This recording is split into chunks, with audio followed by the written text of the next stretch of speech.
Magandang araw mga bossing, sa naghahanap po dyan ng crossover, automatic transmission mga boss, baka obra to sa inyo mga bossing, napakagwapo mga boss. Isa po itong 2019 na Hyundai Kona GLS na automatic transmission to mga boss. Ito po yung naka-keyless entry, full start unit mga bossing.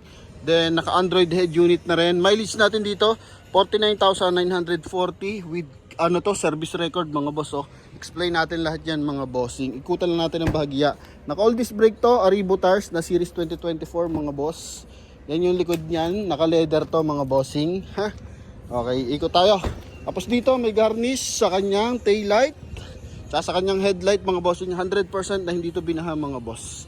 As in presentable pa to mga bossing. Dapat price natin dito is nasa 530,000 pa mga boss. Pero ngayon mga bossing, bibigyan lang to natin sa halagang 490,000 kasama yung transfer of ownership mga boss. Ano? Okay, yan. So, umpisa tayo dito sa ating front area mga boss. So, according to is Wednesday and then 6 mga bossing. So, sa lahat ng interesado, eto na, pakita natin mga boss. Kung mapapansin mo, para siya naka two-tone mga bossing. Apple green yung upper part, then sa lower part mga boss, meron siyang scratch free na kulay black mga boss. Naka wrap around bumper yan, pinaka side protection sa cladding, sa wheel arch, sa front bumper, tsaka sa rear bumper mga bossing. Tapos walang basag yung kanyang headlight, tsaka yung kanyang fog light mga bossing. Ito naman yung kanyang turn signal. Kakaibang datingan nito mga bossing, kumbaga aggressive yung datingan nito. Tapos naka modern na rin yung kanyang front grille mga boss. Yan ha. Mayroon siyang silver accent sa kanyang front area, tsaka dito sa kanyang headlight housing mga boss. Yan. Ito mga kulay na to mga bossing. So yun yung kanyang lang mga boss, kasi binapping to So wax lang yan mga boss. Okay? Yan. So sa side, naka 5 stud tayo, Arribo tires to mga bossing, na 85% dito, tapos 95% pa dito sa likuran. Yan, Arribo tires na series 2024 to mga bossing ha. Tapos dito mga bossing, meron na siyang rain visor. Okay, turn signal mga boss, meron din.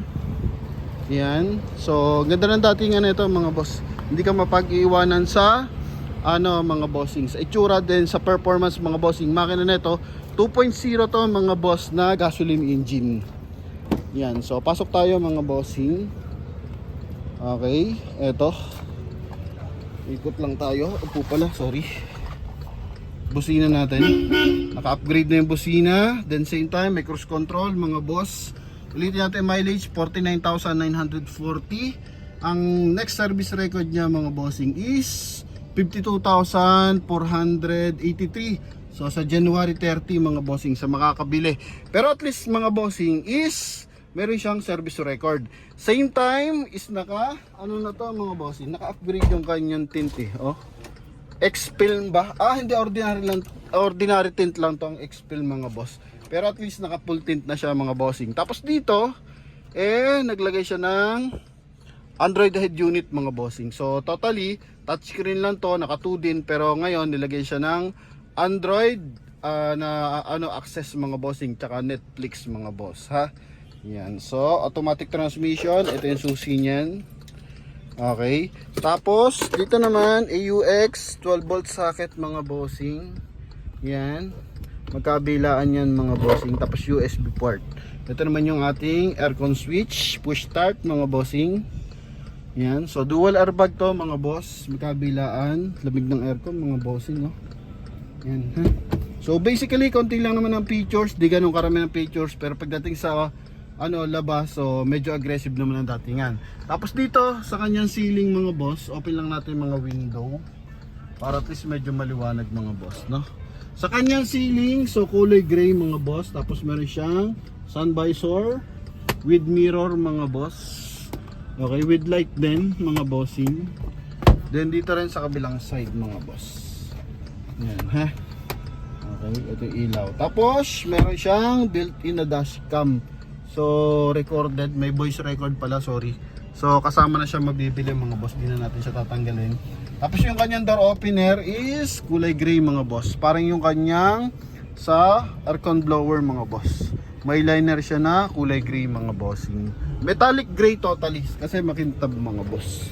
Yan, ha? O, presentable. Etong kanyang upuan, so naka-leather siya. Pero aftermarket to mga boss ha. Yung ilalim talaga nito mga bossing is cloth. Pero wag niyo tanggalin para at least yan. Tag dito may protection sa pinakatela mga bossing. So maiwasan natin magpunit-punit at saka magdumi ng todo. Sa mga pedal, sobrang kakapal pa ng pedal mga boss. So tama lang sa average ng kanyang mileage na 49,000 km. Ito naman yung kanyang second row. Yan mga bossing. So pang araw-araw, pang opisina, all goods to mga boss. May armrest mga bossing ha. Yung likod niyan. Oh. Compact nga lang to mga bossing. Kumbaga maliit na, ano to mga boss, maliit na crossover. Yan, pero makisig. So mga kasing lakihin lang nito siguro. Yung Toyota Race medyo malapad dito ng konti. Pero pagdating sa loob, same lang naman yan. Okay, so may reverse parking camera na rin siya mga bossing. Ito yung likod niyan. Oh, maganda to kung yung lugar nyo medyo masisikip mga bossing. Maliit yung parking space. Ito the best to mga boss. Oh, ang daming side protection mga bossing. Para at least yung mga diadaanan nyo ganyan, may mga bato-bato, ito the best, no? Sa long drive wala kang problema kasi 2.0 to mga bossing. Sa highway goods na goods to mga boss, no? Yan, pakita lang natin kung anong meron dito mga boss. Ito yung kabilang side. Okay, yan, ceiling nya all goods naman. Ito samba, nakita ko ng gasgas dito mga bossing. Eto, may gasgas dito. Tapos, sa kabilang side, ikutan din natin. Yan, ha? Ito yung kanyang interior mga bossing.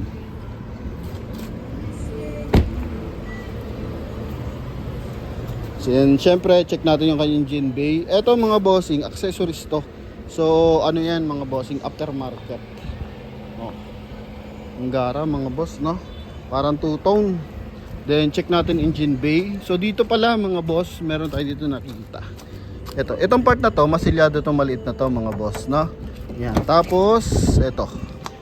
Yan mga bossing, ha. Yan lang. Okay, tapos then engine bay na tayo. So transparent tayo dito mga bossing, kahit yung mekaniko pwede niyo ipadala, walang problema. So kanina na-release yung ating Honda CR-V na kulay blue mga boss, 2008 model. So yung buyer natin nasa USA, nagpasadala sila ng mekaniko na vlogger, Mr. Buds Mechanics ba yun? So kahit pa sino mekaniko yan, wala masasabi sa unit natin yan. Kasi even ako, marunong naman ako mag-check ng unit. So kung hindi pasado sa akin ng sasakyan, hindi ko na po kayo aabalahin mga boss. Yan ha. Yan, 16 valve mga bossing na 2.0 gasoline engine to mga boss. Yung may mga tira-tirang yan, sa ano yan, kakabaping lang kasi mga boss. Ito yung mga wax tsaka rubbing compound mga boss. Tapos buong insulator sa engine bay. Yan o. Tapos naka Motolite XL mga bossing.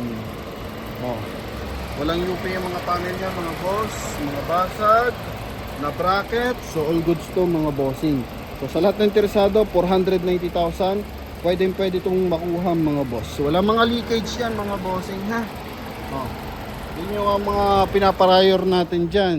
Leak sa makina, aircon, tsaka yung transmission delay mga boss. So dito all goods tayo mga bossing.